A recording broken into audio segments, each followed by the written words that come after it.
if you would see the PowerPoint presentation, 6 dimensions of the peace process came out. The first dimension is the right to self-determination dimension, which is being lobbied by the MNLF and the MILF. The second is the security aspect. The third is the governance aspect. The fourth is the justice aspect. Fifth is the development. And sixth is the media aspect. Now, to understand this right to self-determination, there were a lot of comments.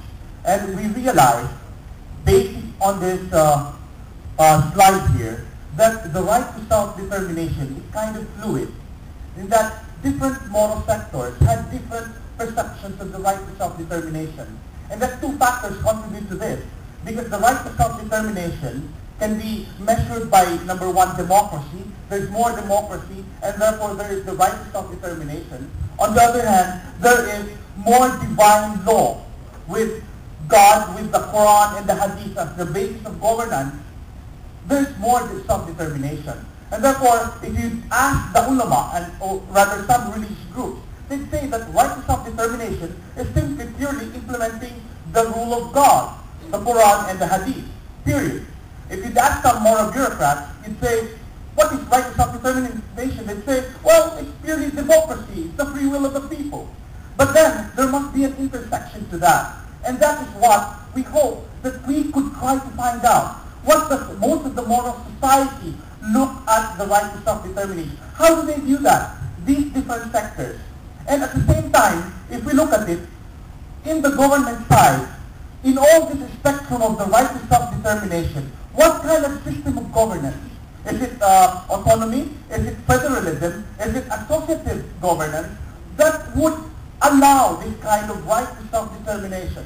So if we have 2 spectrums, the right to self-determination of the moral perspective and what is within the bounds of government, then the intersection of this might be our BATNA, our best alternative to a negotiated peace agreement in this country.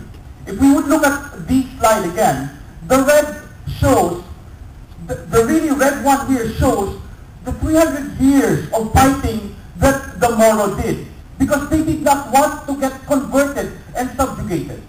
Now, within the Philippine government, actually, this pink one is what the Moros feared.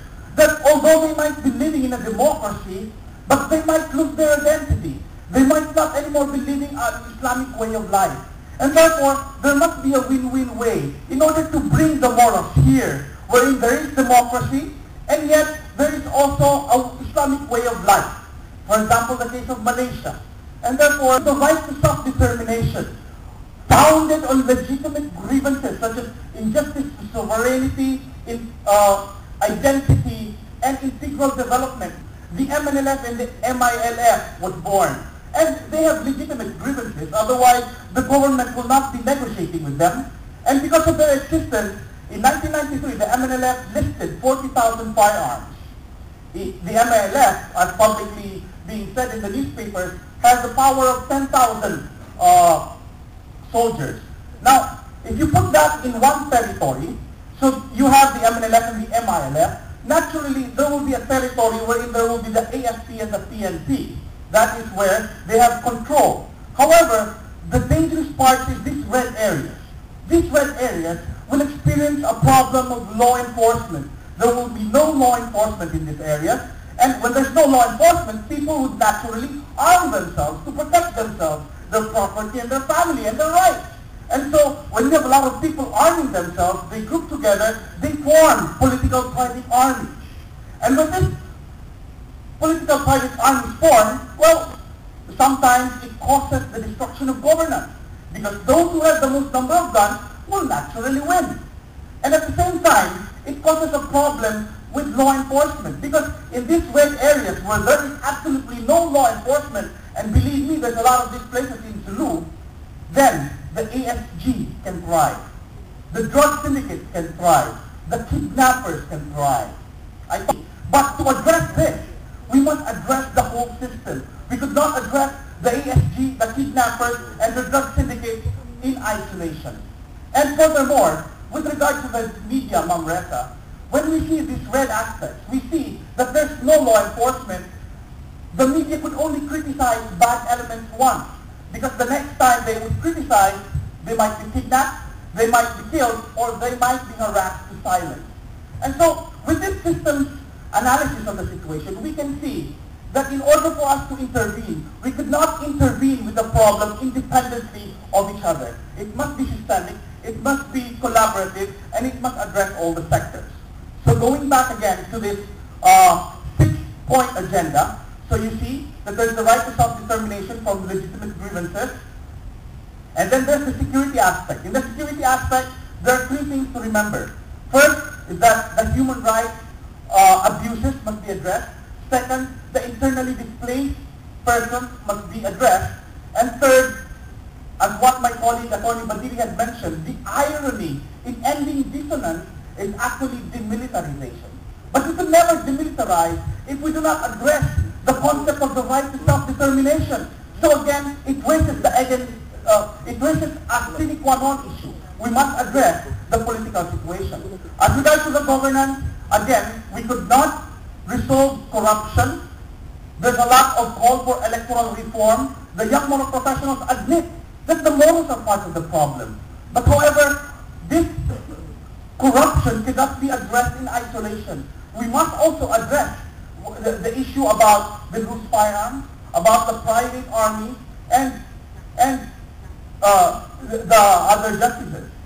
Now, this very beautiful slide, if I may call it, simply emphasizes and makes us remember that what is fueling the conflict in Mindanao?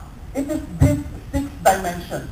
And therefore, if our strategy is simply to give pure development, then these 5 other dimensions will help keep the fire burning. If our next strategy would be just to do a balik-baril program, collect the guns, the problem is, I'll get your firearm, but the problem is that people still feel insecure. And therefore, they will still buy guns. So, unless we do a systemic approach to this, we could not end this issue. This is a bit of a challenge for the Young Moro Professionals. Because although a lot of us in this room want peace, but there are other sectors outside of this room who may say that they want peace, but their interests might not actually be for peace.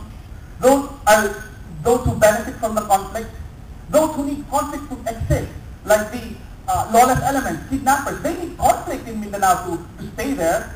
Those who are already owners of land, who might be prejudiced if the ancestral domain is given, and those who compete for political influence. But simply this slide shows that we must be vigilant, that we must work together.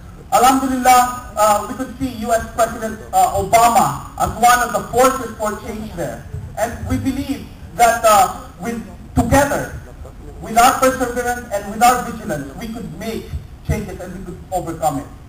This slide, which is next to the last slide, simply emphasizes that there are 2 main stakeholders to the Mindanao problem. The first stakeholders are those based on the ground, in the communities, the warlords, the MNLF, the MILF, those line agencies, those judges who don't get to resolve their problems, and the private armed groups. And there are also those in Manila, and the OPAP, the PNP, DOJ, donors, the foreign government, and all. But we offer, the Young Moro Professionals offer the green one, in saying that the Young Moro Professionals belong to the yellow side, wherein we're part of the local stakeholders, and at the same time, we tell you, as professionals, we also could relate and we also belong with the national stakeholders. And therefore, in this divide between the local and the national, we can be the bridge.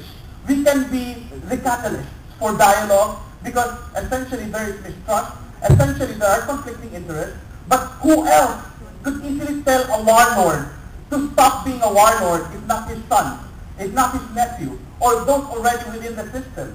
And who else could easily relate to those in Manila than those who are able to come here in Makati and dialogue with you? Professor Dinampo, the one who was kidnapped with Mang Tess, asked this question: What makes the Young Moro Professionals unique? There's thousands of young Moro and professionals. Well, we tell him that because being professionals, we could choose to stay out of Mindanao. But then we realized that we could no longer be deaf to the cries of 500,000 people who are displaced and without food to eat every day. We could no longer be ignorant to the fact that there's the destruction of the educational system in ARMM, wherein teachers have the English proficiency of a grade 4 pupil here in Makati. We could no longer be numb to the pain and the suffering being experienced by our fellow men there. And finally, we could no longer be blind to the fact that if the Young Moro Professionals who sincerely want change will act, we don't know who else. Thank you very much, ladies and gentlemen.